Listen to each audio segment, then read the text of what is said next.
I have a condition not to be righteous. Now, I'm still righteous a lot, and I can't really find a way to stop being righteous. So, do you have a way that do you have a way that you can tell me that I can stop being righteous? yes, if you love. If you will love people and persist in that feeling, allow yourself to love people all the time, then you won't be righteous. In the way that you're talking about, it's fine every now and then to tell somebody where they're at.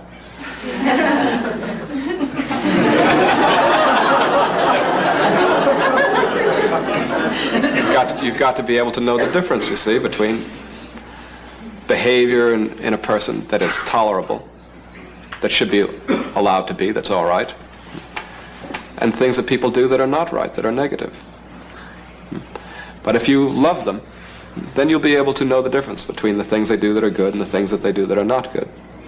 And you'll be able to talk to them about the things that are not good without being righteous, without being angry, you see. You'll be able to be happy with them because you know at that moment that you love them too, you see. Whereas when you're being righteous, you're not aware of the fact that you love them, you see. You forget about that for a minute. So we've got to learn about this loving feeling. Whenever we don't love, you see, whenever we don't feel in this world, we start getting angry. As soon as we stop loving, we start getting angry. And then after we've been angry for a long time, we start getting afraid. We start to feel bad. So we've got to learn how to be able to love all the time, how to feel all the time. You've got to be able to feel the world. The lady who was just talking to me, she said she'd get up in the morning and she was unhappy about the fact that the world existed, you see. Well, that wasn't the mood of a devotee that she was in at that moment, you see. The devotee wakes up, and you know, even things may not be going too good. He feels God. He knows that God is all over this world, all inside the world, you see. Inside everyone. And outside everyone. That the world is about God. The world is about love. But the people here on television and people who are not being happy, you see, don't know that the world is about God. They don't know that the world is about love. That's why they don't love very much, you see. That's why they're always talking about themselves and about negative things. So if you're angry, you see, and righteous, it's just that you've forgotten for a moment that the world is about God. And the world is about love, and you are about love. So if you are all the time forgetting this, you see, you're going to be righteous.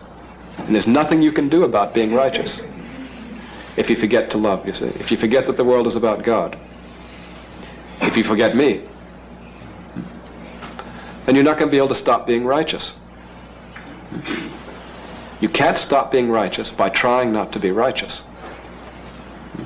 You'll stop being righteous when you forget about being righteous. Which means you've got to remember to love. What to remember to be happy. I've written a book about this subject. So if you want to be happy and not righteous and not angry, you've got to remember what you have to remember in order to be happy. You're all the time remembering what you have to remember to be angry and righteous. Well, that's not what you should remember. You've got to remember what you have to remember in order to be happy, and that means you have to remember God. You have to remember the mystery in which you live. You have to remember to love. And you have to practice loving people. Not wait for it to just sort of happen. You have to practice loving people. And you have to communicate love to them. You have to say you love them. You have to do things for them that are full of feeling of love for them, you see. So you've got to find out what you have to remember to be happy. And do that. If you do that, then will forget to be angry and righteous. And sometimes you may have something to say to somebody about something they're doing that's not very good, but it won't be the same as righteousness. You'll tell them this because you love them, and when you tell them, you'll even sound like you love them, you see. And there are even bad people here and there who you can be very angry at sometimes. But you probably haven't met any really bad people lately. Really bad ones. And even really bad ones.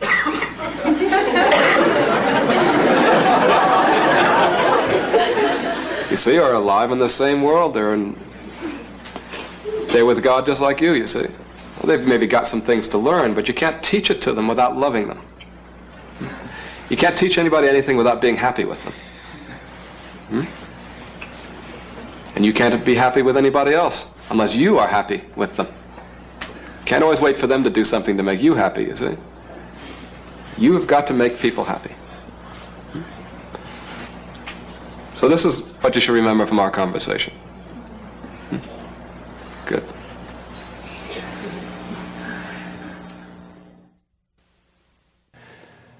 This communication from Adida is so moving.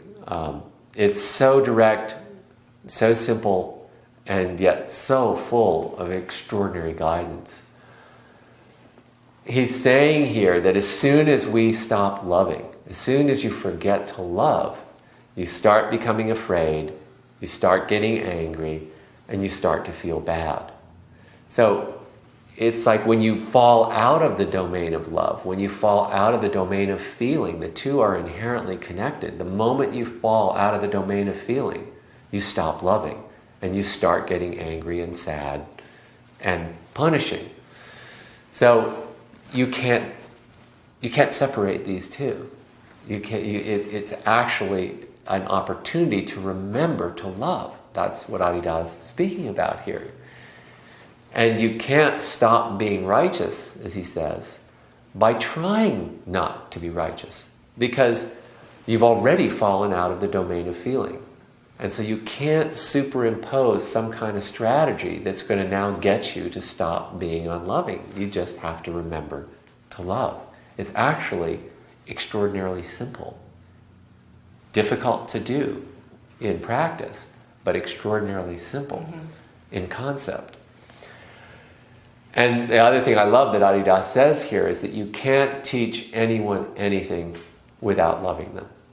And that is really important in our relations with others. Even if there's something that you need to correct or discipline in somebody else, you can't do it unless you're loving them. They can't receive it because immediately they're sensitive to that kind of rejecting, punishing energy that you're bringing in their direction, no matter what the words say. If they just get a sniff of that feeling coming there in their direction, they're going to shut down in the feeling direction, in the feeling dimension by tendency.